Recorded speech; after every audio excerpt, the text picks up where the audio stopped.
ఒకటి చెప్పండి, 7 పదుల వయసు వచ్చినా కూడా మీ జుట్టు కావచ్చు, మీ రూపం కావచ్చు, చెక్కు చెదరకుండా జుట్టుదే ఉంది, ఇవాళ రేపు రంగులు వేసుకోవచ్చు ఎవరైనా. అందరికి బట్టతలలో వచ్చి ఇప్పుడు బట్టతలలో అన్నారు, అది వేరు. కానీ నేను మాత్రం కొద్దిగా రంగేస్తుంటాను 10-12 నెలలు, అందుకే బట్టతల రావట్లేదు. మీరు చూస్తే ఇంకా యవ్వనస్తుల్లానే ఇంకా ఉరుకులు పరుగులు పెడుతూనే ఉన్నారు. 7 పదుల వయసు అంటే ఎలా సాధ్యం అది? అంటే అప్పుడు ఊరికే నడుచుకుంటూ తిరగడం వల్లనే మీ డైట్ కంట్రోల్ కావచ్చు, ఏదైనా ఆహార విషయం, రెండవది మానసికంగా. అంటే ఇప్పుడు సంతోషంగా ఉండడానికి చేసే ప్రయత్నం చాలా అవసరం. విచారించడం, బాధపడడం అనేది లేకుండా ఉంటే హాస్యం, అందులో హాస్యం ఒక గొప్ప ఔషధం అని నేను అనుకుంటున్నాను. నవ్వడం ఒక చాలా గొప్ప ఆరోగ్యానికి చాలా మంచిది అనుకుంటాను నేను. నవ్వడం ఒక యోగం అని నేను కాదు అక్కడే అంటే చెప్తాను. I will correct the history. చెప్పమంటారా? చెప్పండి. ఆయన అన్నారు, నేను కాదనలేదు. అదే ఆయన అన్నారు కాదనలేదు.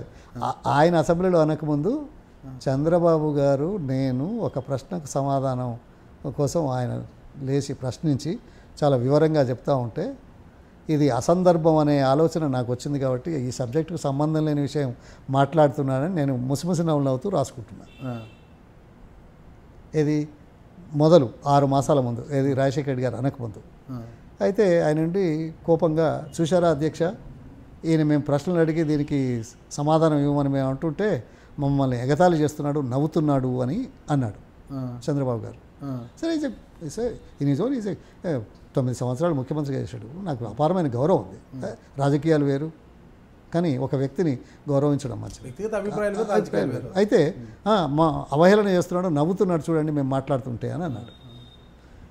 ఆ నవ్వు ఆయనను ఎగతాళి చేయడం కాదు, ఆ నవ్వు ఆయన అడిగిన విషయం అసందర్భము, ఇక్కడ ప్రస్తుతం కాదు అనే దాంట్లో నవ్వు వచ్చింది, కానీ చంద్రబాబు మీద అవహేళనగా నవ్విన మాట కాదు.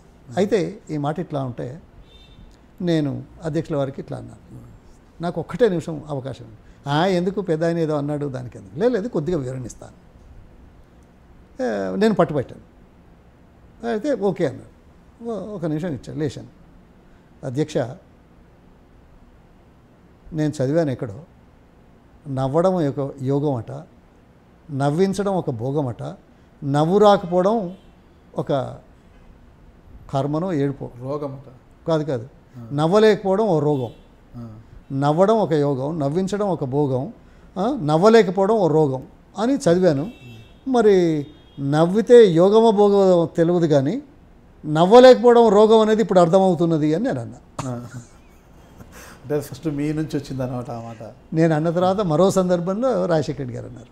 ఇది it's in the records of assembly, no doubt about that. The time of 89 ముఖ్యంగా 2004 తర్వాత, 2004 తర్వాత మేము మంత్రులుగా ఉండి ఆయన ముఖ్యమంత్రిగా ఉన్నప్పుడు అంతే కదా. రాజశేఖర రెడ్డి గారు కూడా ముఖ్యమంత్రిగా ఉన్నప్పుడే, 2004లో కాంగ్రెస్ గవర్నమెంట్, 2009 అదే 2 టర్మ్స్. అంటే మీరు మంత్రులుగా ఉన్నప్పుడు జరిగిన, ఆయన ప్రతిపక్షంలో ఉండి ప్రశ్నలు అడిగే అవకాశం ఆయనకు కలగడం, నేనేదో అసందర్భం అని నవ్వుకుంటే అవహేళన అనుకోవడం, దానికి నేను సమాధానం చెప్పడం చారిత్రక సత్యం. నుంచి వచ్చిన అంశం అది ఎక్కడికెక్కడికి వెళ్ళిపోయి, రాజశేఖర రెడ్డి గారి నుంచి వచ్చి తర్వాత ఎక్కడికి వెళ్ళిపోయి ఈ రోజుకి కూడా అది అందరూ కూడా చర్చించుకుంటుంటారు నవ్వడం గురించి, నవ్వకపోవడం గురించి కూడా. For more news and interviews subscribe to iDream News.